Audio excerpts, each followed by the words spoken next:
Reader beware, you're in for a scare. My job is to scare people. But in this masterclass, I hope to teach you that writing doesn't have to be scary. When you start to write, do a complete outline. I start generally with the ending. If I know the ending, then I can spend the whole book fooling the reader. I was a really fearful kid, and I was always sure something was lurking in the garage. Now I can remember that feeling of panic, and I can bring it back and try to put it into my books. If you're writing for kids, think about the age of the audience constantly. My big rule for writing middle grade horror is that they have to know it's a fantasy. The real world can't interfere. There's no divorce, no guns, no one ever dies. Once you've established that, you can go pretty far with the scares. Writing for teens is kind of the opposite. It has to be very real. They have to believe this is happening. I grew up in a very wealthy suburb, but my family was really poor. I always felt like an outsider. I was on the sidelines, observing. And that's one reason why I've stayed in my room writing so much. That's the appeal of writing anyway. You're here creating your own universe. In this masterclass, we're going to talk about how to go about getting ideas, how I use twists, how I come up with cliffhangers.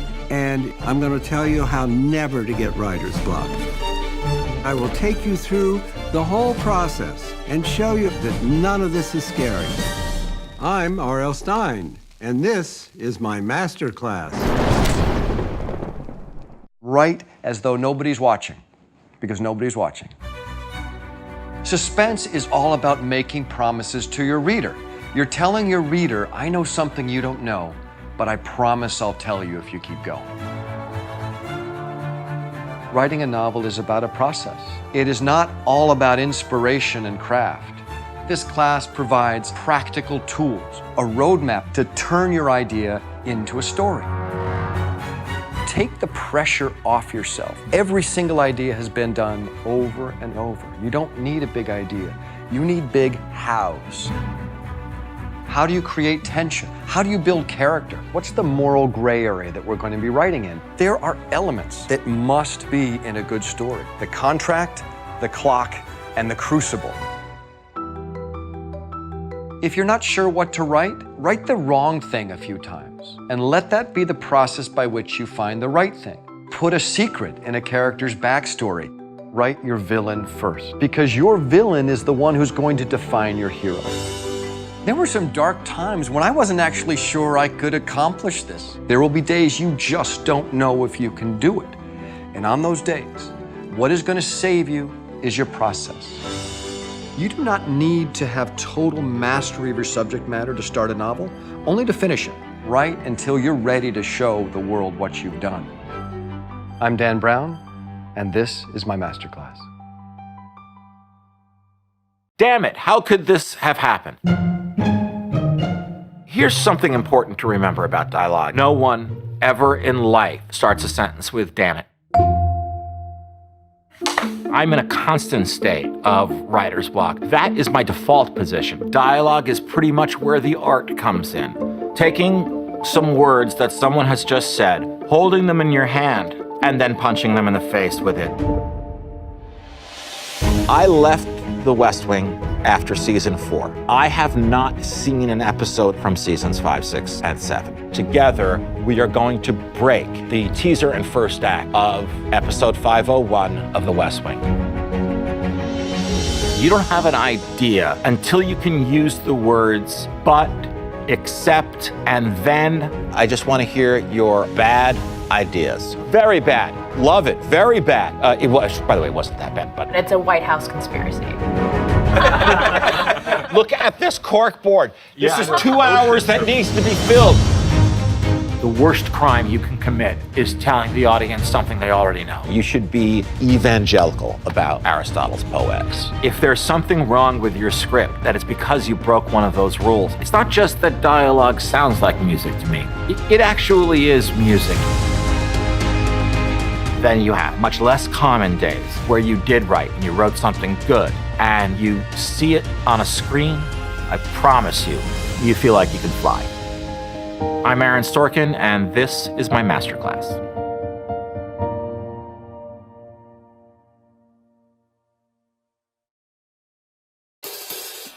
You should probably read all your poems out loud. Dogs are very good to read poetry too. Cats, not so much. Fish are good. If you have a goldfish, your first audience before you send your poetry out into the world. Poetry does not need a story. That's not what its function is. Poetry makes a lot of people tense. You speak English, this poem is in English, and yet you have no idea what it means. A lot of poetry begins as a secret and covert activity. So poetry is sort of a diary without the lock, a diary that you want people to read. Poem often has two subjects, the starting subject and then the discovered subject. I was as sure as a boy could be that this useless, worthless thing I wove out of boredom would be enough to make us even. The poem wants to leave the object and go beyond it into something greater. This is what poets are paid for. I mean, to look at clouds, watch chipmunks, someone has to keep an eye on these things. I like to make a real mess. I like to doodle, cross things out. I try to write a good line and then another good line, another good line, but no one's a good line machine, so there's a lot of staring involved. Poetry provides us with a history of the human heart. If you trace it back to the oldest poems we can find, the emotions are the same. Underneath it all, we're all after the same thing. When you read something back that it just has your mark on it, no one else could have written that but you. This voice is just yours, and yours alone. I'm Billy Collins, and this is my masterclass.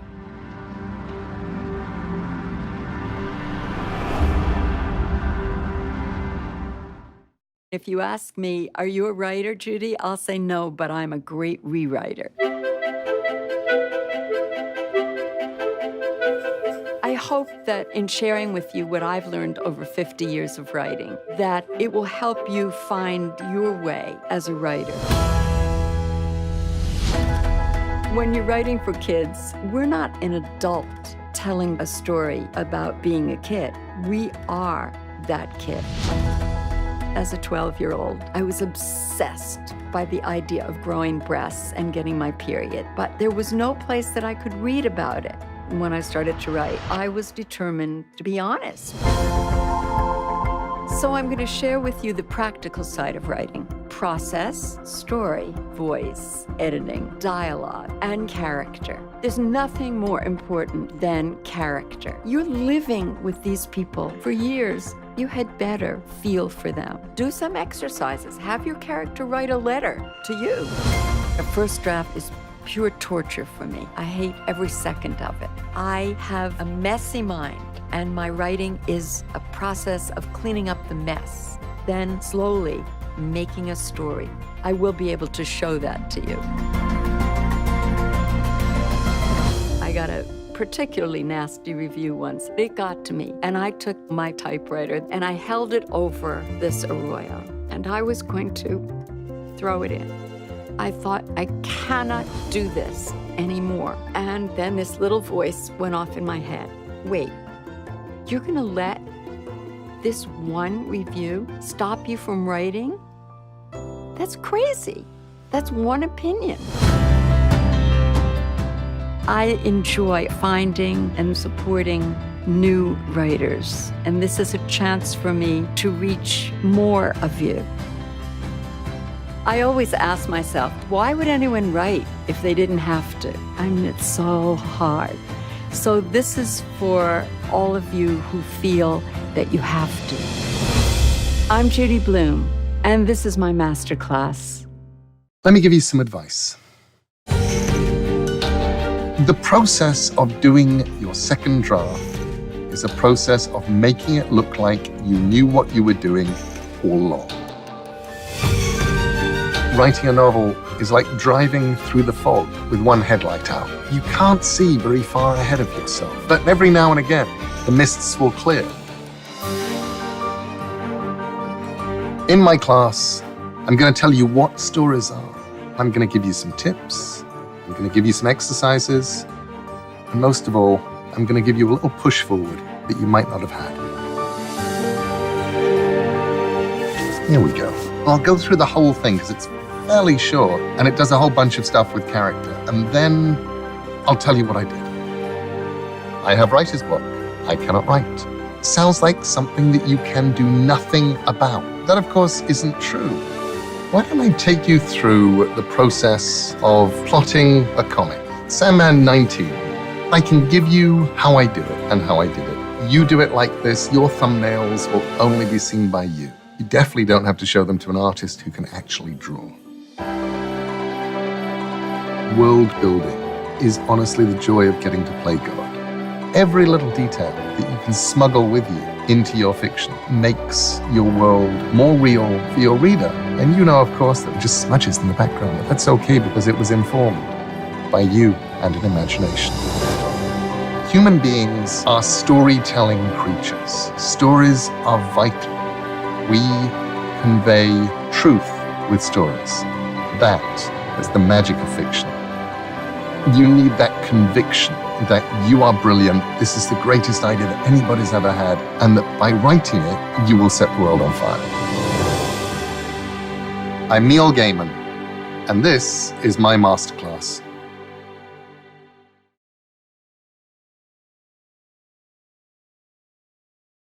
To the best of my understandably shaky recollection, the first time I died went something like this. That's a pretty cool first line, actually, if I do give myself some credit. What I'm going to try to do with the class is go right from the beginning, from ideas for books. A really terrific sports writer named Red Smith said, writing is easy. All you do is stare at a blank piece of paper until drops of blood form on your forehead. We'll deal with outlines. Outlines are huge, how to create a scene. Be careful of, oh, I got it figured out, I don't want to read anymore. That's death. Every short story I ever sent out was rejected. My first novel was turned down by 31 publishers. It's rare that somebody comes up with a totally fresh idea out of nowhere. You already know how to do it. Write the story. Don't write sentences. Why am I doing this? Because I've been there. It's a daunting thing to sit down and start a book. I'm James Patterson. This is my masterclass.